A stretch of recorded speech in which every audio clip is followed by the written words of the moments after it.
اچھا، کیا یہ بات صحیح ہے کہ مرتے وقت کچھ لوگوں کو فرشتے نظر آتے ہیں؟ تو پھر ایسے کیوں ہیں؟ مسلمانوں کو وقت مرگ فرشتے، عیسائی کو مسیح علیہ السلام نظر آئیں، وضاحت فرما دیجئے۔ ہے تو صحیح وضاحت کی چیز، مگر یہ عام لوگوں کی سمجھ میں آنے کی بات نہیں بھیا۔ ابن عربی کو پڑھو پھر پتہ چلتا ہے۔ البتہ اس میں ہے ایسے، یہ حقیقت ہے کہ فرشتے نظر آتے ہیں، تو معمولی بات ہے، کوئی اتنی بڑی بات تھوڑی ہے۔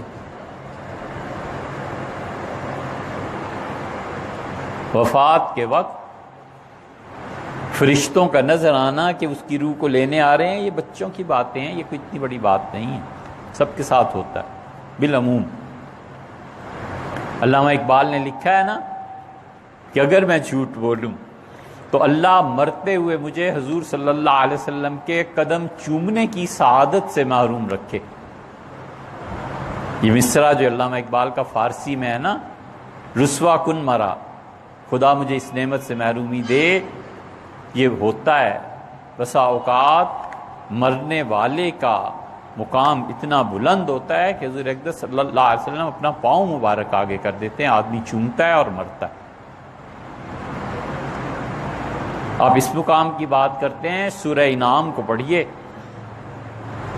ایسا مقام آ جاتا ہے کہ اللہ اپنے فرشتوں کو بھی درمیان سے ہٹا دیتا ہے اور خود اپنے دست مبارک اور اپنی قدرت سے بندے کی روح نکالتا ہے۔ کوئی چھوٹی سی چیز ہے، خدا جس پاک روح کو خود اپنے ہاتھ سے نکالے گا، جہنم میں جانے کی گنجائش ہی کیا باقی رہے؟ بہت چیزیں ہیں ایسی۔ عیسائیوں کو کیا نظر آتے ہیں؟ مسیح علیہ السلام نظر آتے ہیں۔ دیکھو بھیا، یہ دار و مدار نہیں ہے نجات کا، یہ افضلیت کی چیزیں ہیں۔ اللہ کو ماننے کے جو لوازمات ہیں اس سمیت ماننا بنیاد ہے۔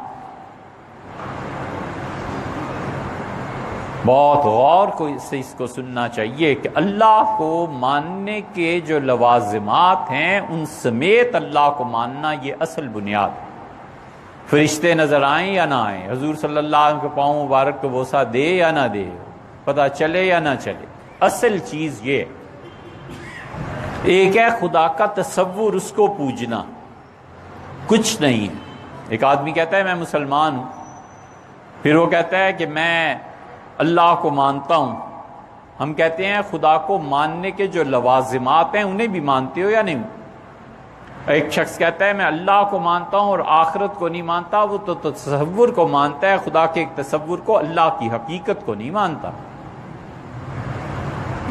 ایک عورت کہتی ہے کہ یہ میرا شوہر ہے اور رہتی بھی ہمیشہ اس سے دور ہے اور پیسے بھی اس کے استعمال نہیں کرتی اور اولاد بھی کہیں اور سے ہو رہی ہے، تو کیسا اس کا یہ شوہر ہے؟ شوہر ماننا تو جب ہے کہ جب شوہر کے ماننے سے جو چیزیں واجب اور لازم ہو جاتی ہیں ان کو بھی مانے۔ اللہ کو اگر کوئی ماننے کا دعویٰ کرتا ہے اور آخرت کو نہیں مانتا تو اس کا ماننا نہ ماننا سب برابر ہے۔ فرعون خدا کو نہیں مانتا تھا، آخرت کو نہیں مانتا تھا، تو کیا ہو گیا پھر؟ اگر عقیدہ یہ ہے، اس لیے جو دنیا میں نئے جتنے یہ آ رہے ہیں نا دہریے اور ملحد، یہ سب کہتے ہیں جی اللہ کو مانتے ہیں، بس یہ خدا کی توحید کا کافی ہے عقیدہ۔ ایسے نہیں ہے بھیا، آپ اللہ کو نہیں مانتے، ایک تصور کو مانتے ہیں، ایک خیال کو آپ مانتے ہیں۔ اگر آپ اللہ کو مانتے ہوتے تو آخرت کو بھی مانتے۔ اس کا فیصلہ کون کرے گا؟ جو اللہ کو مانتا ہے کہ عمل صالح کیا ہے۔ جتنی جدید سوچ کے ملحد ہمارے بچے ہیں نا، ان سے پوچھو یہ فیصلہ کون کرے گا کہ نیکی کا عمل یہ ہے یا نہیں ہے؟ میت کو دفن کرنا نیکی ہے، کون فیصلہ کرے گا؟ اللہ تو فیصلہ نہیں کرتا۔ اللہ تعالیٰ نے کہاں کہا ہے؟